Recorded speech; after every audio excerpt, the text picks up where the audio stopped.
La taxe d'habitation, elle n'est pas payée par les gens très modestes. Et bien souvent, les gens qui ne travaillent pas, qui sont à des revenus de substitution, ne payent pas la taxe d'habitation. Elle est payée par la plupart des gens qui travaillent ou des retraités, mais elle est aveugle sur votre capacité contributive. Si j'habite cette pièce, je peux gagner 1 fois le SMIC, 4 fois le SMIC, je vais payer la même taxe d'habitation. C'est la réalité.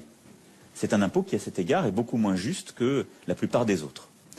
Et donc, c'est un impôt qui pèse essentiellement sur les classes moyennes, et en particulier les gens qui travaillent et qui ont des salaires autour du SMIC ou un peu plus. C'est eux qui sont les plus tirés, si je puis dire, et les plus victimes par la taxe d'habitation. Donc c'était juste, socialement, de l'alléger, de la supprimer. Ensuite, territorialement, la taxe d'habitation, elle est surtout sur des communes comme la vôtre.